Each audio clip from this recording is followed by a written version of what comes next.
Good morning, Devin. Hey, Bob, how's it going? Long time no see.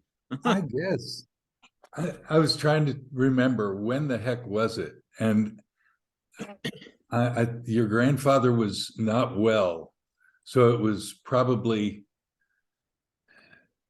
18 years ago or so. Yeah, he died. He died in 2003, so probably 20 years, 19 or 20 years. So, wow.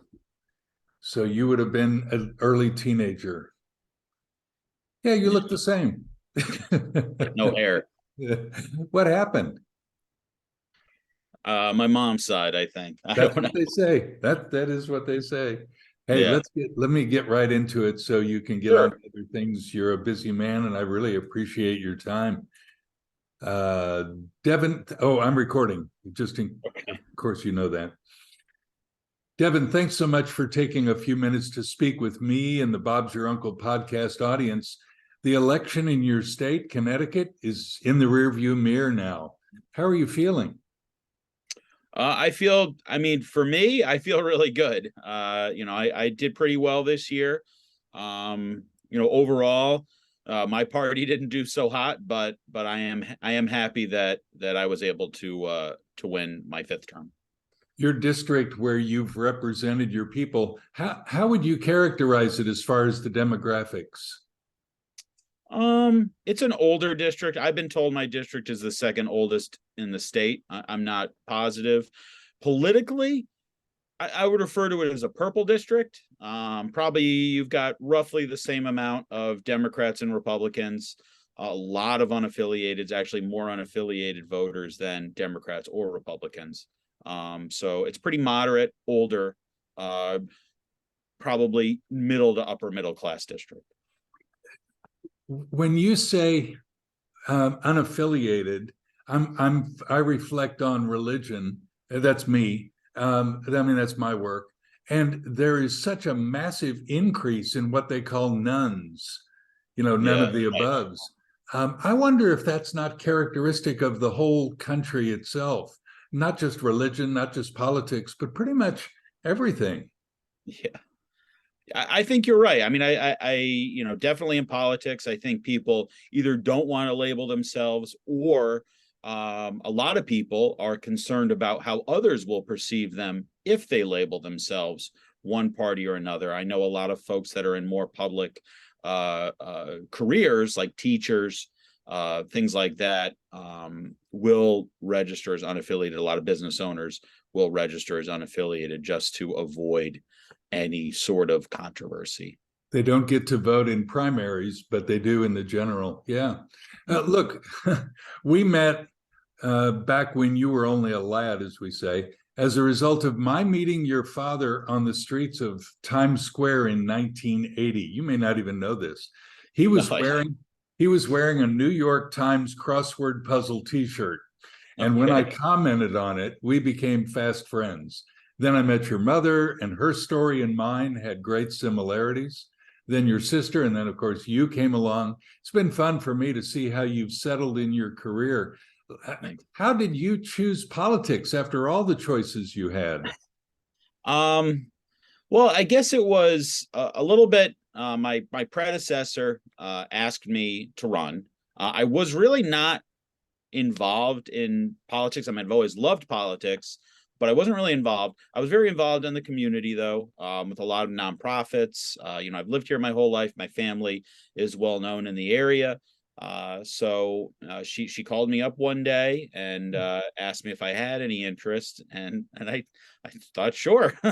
This is sort of the opportunity of a lifetime. Not many people uh, can can get elected to office, and I sort of, I knew I could win, and that's really a big reason why I jumped into it.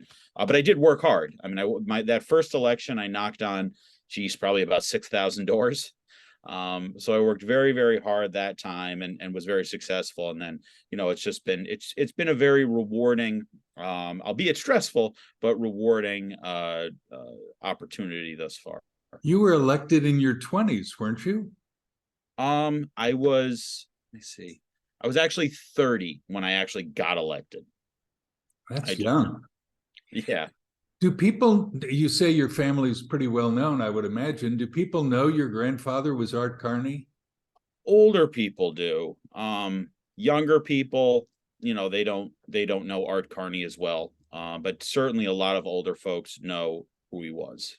He and I share the same birthday, not the Yeah. same year.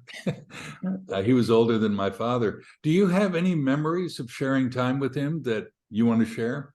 Sure. I mean, when I was a kid, my parents got divorced, and he would pick me up twice a week at school.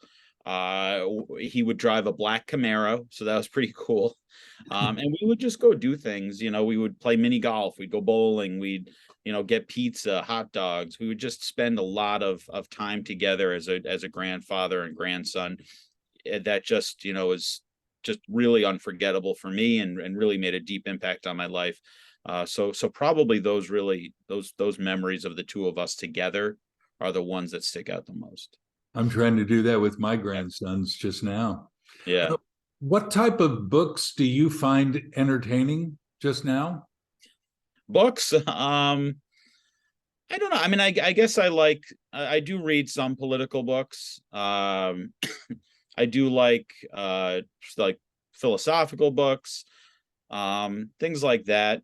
I'm reading a book right now. It's almost like a self-help book. I can't say the title. I mean, there's a curse word in the title, but it's sort of a guide to deal with criticism, I guess, because that's one of the things in my job that can be rough sometimes, and just trying to let it go is something I should work more on. So it's a book sort of like about that. I don't think it has a curse word. I think it has an asterisk, isn't it? Doesn't it? It does, yes. Devin, I'm watching the American political scene from afar, and I find it all so fascinating. And one of the things we see, at least depending on which news network curates your information, is an inability for people to cross the aisle, they say, and work with the other team. Full disclosure, I don't know Connecticut politics at all. Yeah. Are you able to make all that happen and to get bills passed and help the folks in your state? Yeah, one of the things that I was really proud of starting was a bipartisan future caucus. So it's legislators 45 and under. We started it 2 years ago to kind of come together, come up with issues that we can unite on. A lot of younger generations have issues, home buying, student loans, things like that are more unique to our generation. Home buying, of course, in the case that it's more expensive now than it was in the past. But we're trying to find common ground there. Connecticut is not similar to the federal government in the sense that we do a lot of bipartisan work together.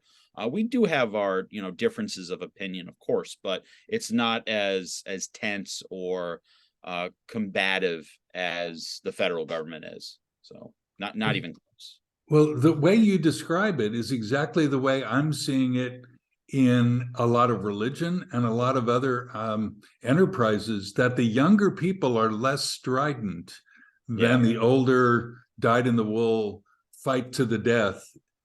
And I wonder if, I'd hitch my wagon to your horses as they go up together, because I think the hope is really in the younger people. Yeah. I'm with you. What gets you up in the morning? Just taking on a new day, trying to do as much good as I can in that day. And I have a great sense of responsibility being the state representative. So I'm just always really looking at ways to improve my district, improve the state, things like that. It's really a pleasure for me to hear that. If your mother won the $2 billion lottery last week, what would your advice be as far as how she should spend her new income? I would definitely tell her to invest some. I mean, safe investments, but to invest some, most of it probably. And then, I'd encourage her to go to a place where she'd like to retire. I don't know where that is. I mean, a lot of people retire to Florida. I don't think my mother would want to go to Florida, but I'd encourage you to do that. And I'd encourage her to quit working. She just turned 70 this year and she's still working. I thought she was going to retire, but she hasn't. So I would definitely, she's worked really hard her whole life. So I'd want her to take a nice vacation, nice break, and go from there. Excellent. Well done taking care of your mom.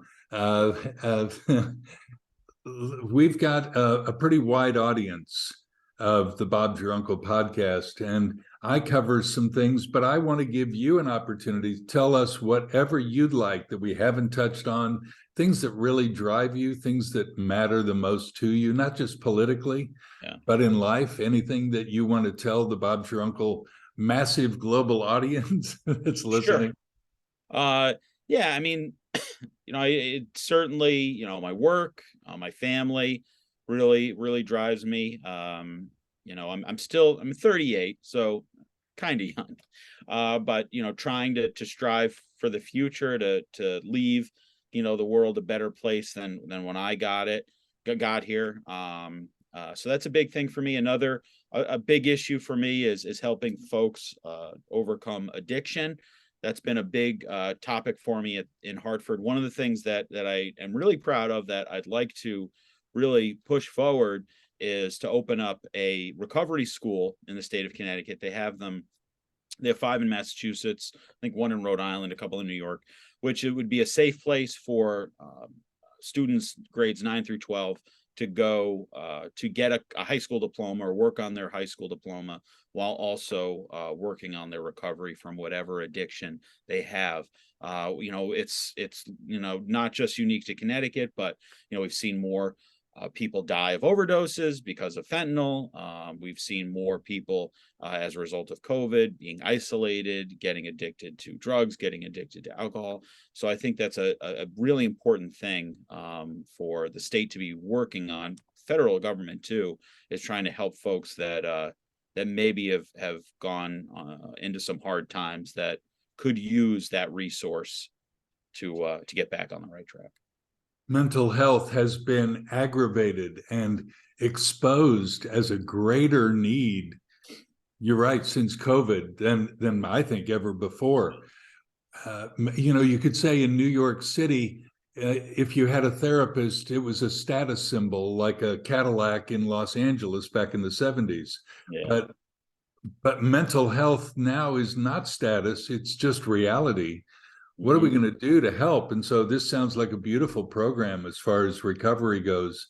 And if that's kind of a sister situation to mental health concerns, and it's global. I mean, I'm seeing it in Australia, where I've lived for 25 years. It's now okay to talk about, are you okay? Right. You've seen that in your life shift? Oh yeah, definitely. Yeah. So, and I have noticed, I mean, we've done a lot on the state level working on mental health issues. I mean, that really were exacerbated because, I mean, they were there all along, but the pandemic really shined a light on a lot of that stuff. Devin, I am so grateful for your time. You're a busy man. You're in Hartford, you're in Old Saybrook, you're all over the state. God bless you. Thank you for taking time to be with me. All the best to you and all your family. May I see them again in due course. Yeah, I hope so. I hope we get to see you soon. All the best. All right. Thanks, Bob. It's nice to see you. Now stop the